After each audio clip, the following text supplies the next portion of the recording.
الحمد لله نحمده ونستعينه ونستغفره ونعوذ بالله من شرور أنفسنا ومن سيئات أعمالنا من يهده الله فلا مضل له ومن يضلل فلا هادي له أشهد أن لا إله إلا الله وحده لا شريك له وأشهد أن محمدا عبده ورسوله لا نبي ولا رسوله بعده أوصيكم وإياي نفسي بتقوى الله فقد فاز المتقون المؤمنون حيث قال تعالى يا أيها الذين آمنوا اتقوا الله وقولوا قولا سديدا يصلح لكم أعمالكم ويغفر لكم ذنوبكم ومن يطع الله ورسوله فقد فاز فوزا عظيما فإن أصدق الحديث كتاب الله وخير الحديث محمد صلى الله عليه وسلم وشر الأمور محدثاتها وكل محدثة بدعة وفي رواية كل ضلالة في النار اللهم صل على محمد وعلى آل محمد رب اشرح لي صدري ويسر لي أمري واحلل عقدة من لساني يفقهوا قولي ربنا زدنا علما warzuqna fahma amin ya rabbal alamin. Kita panjatkan dan rasa syukur kita kehadirat Allah Subhanahu wa taala dengan segala limpahan nikmat dan karunia-Nya. Pada kesempatan siang hari ini kita bisa sama hadir menunaikan undangan Allah. Qala ta'ala a'udzu billahi minasyaitonir rajim.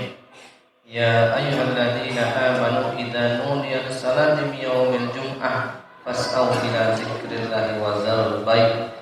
Hai orang-orang yang beriman, apabila diseru untuk menunaikan ibadah Jumat, fas'au ila zikrillah, bersegeralah engkau, wa zarul bai', tinggalkan jual beli, tinggalkan aktivitas keduniaan yang tidak akan pernah habis. Dzalikum khairul lakum in kuntum ta'lamun. Sungguh memenuhi panggilan-panggilan Allah itu lebih baik apabila mereka mengetahui. Khatib berwasiat dengan wasiat takwa. Marilah kita tingkatkan kadar takwa kita kepada Allah dengan sebenar-benar ketakwaan, melaksanakan perintah yang telah Allah fardukan dan juga menjauhi larangan-larangan yang telah diterangkan dalam kitab maupun sunnah Rasul. Salawat dan salam tidak lupa kita ucapkan kepada baginda yang mulia Nabi Muhammad sallallahu alaihi wasallam allazi qabbala risalah wa addal amanah wa nasal ummah wa jihada fi sabilihi haqqa jihad. Sidang Jumat a'adakumullah. Umur umat Rasulullah, kita yang hidup di akhir zaman itu umurnya lebih singkat, lebih pendek dibandingkan dengan umat-umat sebelum umat Rasulullah. Di antara umat-umat yang terdahulu umurnya panjang-panjang, 400, 300, 500, 700, 1000 tahun.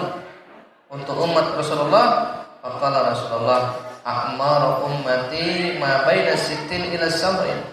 Umur umatku itu kisarannya antara 60 sampai 70 tahun saja. Wa aqallu man yajuz dzalik, dan sedikit sekali yang umurnya melampaui lebih daripada itu. Kalaupun ada, sudah banyak nikmat yang Allah kurangi. Penglihatannya, pendengarannya, tulangnya mulai rapuh, rambutnya beruban, dan semua nikmat-nikmat yang ada pada jasadnya atau dari nikmat dunianya sudah Allah cabut, sudah Allah kurangi. Tidak nikmat adakumullah. Maka karena begitu singkatnya hidup kita di dunia ini, sebagai seorang muslim yang cerdas, kita perlu memilah dan memilih apa sekiranya amal-amal yang kelak akan memanjangkan umur kita. Apa maksudnya? Yaitu ketika umur kita dibatasi dengan yang namanya kematian dan ajal, namun ternyata wafatnya kita, kematian kita bukan sebuah penghalang untuk menambah catatan dan bertambahnya pundi-pundi amal untuk bekal akhirat kita. Maka itulah orang yang berbahagia. Terputus amalnya namun bertambah terus kebaikan-kebaikannya. Dialah orang yang berbahagia, sudah masuk ke alam barzakh, ke alam kubur, namun catatan kebaikannya terus bertambah dan bertambah di sisi Allah Subhanahu wa taala. Tidak nikmat atau Allah. Maka kita kenal dengan istilah jariyah, amal-amal jariyah, jaro yajri, amal yang terus mengalir walaupun orangnya sudah wafat. Qala Rasulullah sallallahu alaihi wasallam, sab'un yajri lil abdi ajrahunna wa huwa fi qabrihi ba'da mautihi. Ada 7 contoh amal kata Rasulullah ya, yang amal-amal tersebut apabila dilakukan oleh seorang muslim ketika dia hidup, maka sungguh akan menjadi catatan kebaikan yang tidak akan pernah berhenti. Wa huwa fi qabrihi ba'da mautihi, padahal orang yang sudah masuk ke alam barzakh, ke alam kubur. Apa contoh amal tersebut? Ya, al-awwal man 'allama ilman, orang yang sempat mengajarkan 1-2 bab ilmu, secara khusus ilmu yang berkaitan dengan ilmu agama ataupun ilmu-ilmu lain, ilmu-ilmu umum.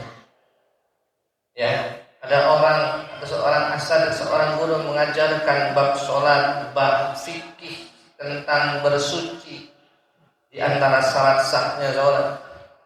Maka seorang tersebut bisa beribadah dengan benar sesuai dengan tuntunan Rasulullah. Syarat sahnya dia penuhi, syarat wajibnya dia penuhi, sunnah-sunnahnya dia lakukan, rukunnya dia lakukan, pembatal-pembatalnya dia jauhi, sesuai dengan syarat secara fikih dia lakukan itu dengan terus menerus. Maka karena jasa gurunya yang mengajarkan ilmu tersebut, orang yang mengajarkan bab-bab ilmu tersebut mendapatkan jariyah kebaikan selama orang yang diajarkan mengamalkan dengan ilmunya dalam kehidupan sehari-hari. Man 'allama ilman. Atau kita anggap remeh guru TPA hari ini kurang mendapatkan penghargaan yang layak. Misal kalau kasih seperti itu, ya, bisa membaca, mengajarkan anak murid, anak didiknya bisa membaca Quran, paham hukum tajwid, paham tahsinnya, dia laksanakan dan dia dawamkan dalam kehidupan membaca Quran, maka yang mengajarkan bab tersebut, hal tersebut mendapatkan jariyah kebaikan. Dan setiap huruf yang dibacakan oleh santri-santrinya tadi, santrinya mungkin punya murid lagi, diajarkan, maka multiple pahalanya dia dapatkan. Dan terus menerus seperti itu. Man 'allama ilman, orang yang mengajarkan ilmu atau ilmu-ilmu agama atau ilmu-ilmu umum yang tidak berkaitan dengan bab masalah agama, mengajarkan keterampilan, mengajarkan satu keahlian. Dengan keahlian diajarkan tersebut, orang yang mendapatkan pengajarannya, dia bisa mencari, digunakan buat bekerja, mencari maisha, rezeki yang halal, dia nafkahi istri dan anaknya, mendapatkan rezeki yang halal, mereka gunakan buat ibadah, buat berinfak, bersedekah jalan Allah. Maka sungguh kebaikan-kebaikan yang tidak ternilai di sisi Allah Subhanahu wa taala. Yang pertama, man 'allama ilman, mengajarkan bab-bab ilmu.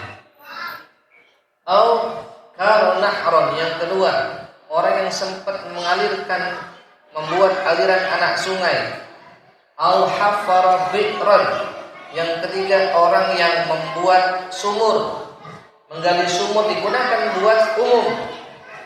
2 poin ini beriringan, yaitu tentang sedekah terbaik. Dari sedekah-sedekah terbaik adalah sedekatul ma', bersedekah dengan air.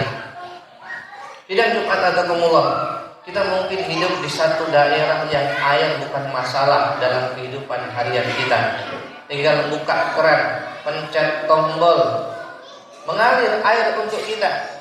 Tapi bayangkan di tempat-tempat yang lain, air sebuah perkara besar yang sulit didapatkan, harus menempuh perjalanan 1-2 kilometer untuk mendapatkan air, ya, dan segala macam kesulitan yang mereka dapatkan untuk mendapatkan karena Allah berupa air tersebut. Nah, kalau ada program-program yang semisal itu, sumur baru dipergunakan buat umum, atau ada sebuah daerah yang memerlukan aliran-aliran yang itu berupa anak-anak sungai dibuat, maka ketika kita ikut dalam program tersebut, sungguh kebaikan-kebaikan yang tidak ternilai di sisi Allah Subhanahu wa taala. Sedekah terbaik kata Rasul adalah sedekah air. Allah memuji orang-orang Quraisy terdahulu. Kenapa? Karena mereka menyambut tamu-tamu Allah dengan memberi makan dan memberi minum kepada jamaah haji dan umrah yang merupakan tamu-tamu Allah Subhanahu wa taala. Sedekah terbaik sedekah air. Tidak Jumat adakumullah. Poin yang keempat, man bana masjidan, orang yang membangun masjid. Qala Rasulullah sallallahu alaihi wasallam, man bana masjidan banallahu baitan fil jannah. Barang siapa yang sempat membangun masjid ketika dia hidup dunia, banallahu baitan fil jannah, maka Allah bangunkan bagi dia sebuah rumah di surga. Dalam hadis lain, walaupun nyumbangnya, urutnya sebesar sarang burung saja bangunan tersebut, banallahu baitan fil jannah, sungguh Allah bangunkan bagi dia sebuah rumah di surga. Tapi apakah sebatas itu? Tidak. Sebuah bangunan apapun yang bermanfaat digunakan dalam ketaatan kepada Allah, digunakan buat ibadah, buat menghafal Quran, membaca Quran, mempelajari ilmu Allah, itu pun bernilai jariah kebaikan di sisi Allah Subhanahu wa taala. Mungkin hari ini masjid bukan sebuah perkara untuk membangunnya.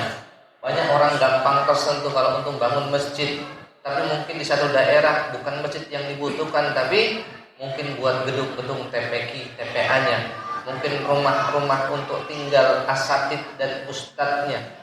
Atau mungkin buat biaya operasional berjalannya roda pendidikan agama di daerah tersebut. Mungkin itu yang lebih dihajatkan. Maka itu pun adalah di antara jariah-jariah kebaikan yang tidak ternilai di sisi Allah Subhanahu wa taala. Man bana masjidan, orang yang membangun masjid atau bangunan apapun yang bermanfaat. Ikhwafil adakumullah. Sidang Jumat a'adakumullah yang mudah-mudahan kita semua dimudahkan oleh Allah Subhanahu wa taala. Kemudian man warratha mushafan, orang yang sempat mewariskan mushaf Quran. Tentu ini pun di antara sedekah terbaik. Kita paham mukjizat yang paling agung dari mukjizat Rasulullah adalah Al-Quran, merupakan pedoman hidup, terkandung di dalamnya segala macam perkara-perkara hukum sejarah dan hukum-hukum muamalah yang ada di dalamnya, dan ada pembelajaran yang kita ambil. Maka sedekah mushaf kata Rasul adalah sedekah terbaik di antara sedekah-sedekah yang mengalirkan jariah. Tentu ini pun harus tepat dan sesuai dengan sasaran. Maksudnya gimana? Artinya ketika kita mewariskan mushaf, memberikan mushaf yang bernilai jariah, berikan wakaf, maka berikan pada orang-orang yang memang suka membaca Quran, menghafal Quran, santri yang memang suka baca Quran, atau orang-orang tua yang memang butuh Quran untuk dibaca. Bukan tempat-tempat yang kita berikan namun hanya sebatas pajangan, diletakkan, disimpan dalam etalase di lemari terkunci rapat tanpa pernah tersentuh lagi. Maka yang seperti itu bernilai wakaf tadi, tidak mengalirkan jariah yang maksimal. Maka warasa mushafan, mewariskan mushaf, memberikan wakaf mushaf Quran pada tempat-tempat yang tepat, maka jariah kebaikan yang tidak ternilai. Kata Rasulullah, satu huruf kebaikan, satu huruf yang dibaca, 10 kebaikan balasannya. Ikhwah bila ada kumullah. Warasa mushafan, poin ke-6 dari amal-amal jariah yang disebutkan Rasulullah. Kemudian yang terakhir, man taraka waladan yastaghfirullah, orang yang meninggalkan anak soleh, anak hasil tarbiyah dan didikannya, hasil usahanya, yang anak tersebut tidak lupa dengan jasa orang yang memberikan manfaat atas dirinya. Ya, ini terbagi menjadi 2 anak soleh ini. Yang pertama anak soleh ideologis, yang kedua anak soleh sifatnya adalah biologis. Siapa yang biologis? Yaitu anak-anak soleh dari anak kandung kita, hasil pernikahan dengan istrinya. Ya, kita berikan sekolah terbaik, lembaga pendidikan terbaik, TPQ terbaik, rumah Quran terbaik, pondok-pondok pesantren terbaik, supaya dia kenal dengan hak Allah dan Rasulnya, dia paham dengan syariat agama, dan dia tunaikan dirinya sebagai hamba Allah yang sempurna. Maka dia tidak lupa dengan jasa kedua orang tuanya, dia mendoakan dan memintakan ampun untuk orang tuanya, maka ini adalah anak-anak soleh secara biologis, memang keturunan kita. Tapi tidak sebatas itu. Anak yang soleh yang kedua adalah anak-anak ideologis. Seorang guru, mungkin ustadz atau murabi, dia punya binaan. Mungkin remaja masjid dia kumpulkan. Mungkin ada anak-anak karang taruna, dia aktifkan, dia isi dengan kebaikan-kebaikan. Atau mungkin ada bapak-bapak, ibu-ibu yang belum bisa baca Quran, belum paham tata cara ibadah yang benar, dikumpulkan mereka, diberikan pembelajaran. Dan orang-orang tersebut tidak lupa dengan jasa guru-guru mereka, maka mereka memintakan ampun dan doakan untuk guru-gurunya. Maka ini adalah anak-anak yang soleh secara ideologis. Imam Syafi'i berkata, setiap kali saya sholat, saya mendoakan 40 guru saya sebutkan namanya satu persatu. Siapa itu? Itu adalah guru-guru ideologis. Imam Syafi'i mengatakan dia adalah orang-orang yang soleh secara ideologis. Ini Jumat ada Allah. Maka singkatnya umur kita yang membatasi keinginan dan harapan yang ingin kita lakukan untuk mempersiapkan amal-amal sebaik mungkin dan sebanyak mungkin untuk menghadap Allah, maka jariah amal soleh adalah sebuah pilihan dan investasi terbaik ketika kita masih hidup di dunia ini. Dan dunia mazra'atul akhirah, karena dunia adalah ladang untuk menanam. Ladang untuk menanam dengan apa? Dengan aneka macam amal soleh. Mudah-mudahan bermanfaat, menginspirasi kita, dan kita termasuk orang yang sempat melakukan pilihan-pilihan amal yang bernilai jariah selama kita di dunia ini. Barakallahu bil Qur'an was sunnah wa anfa'ni wa iyyakum minal ayati wal hikmah wa nastaghfiruhu innahu kana ghaffar. Akhirul kalam.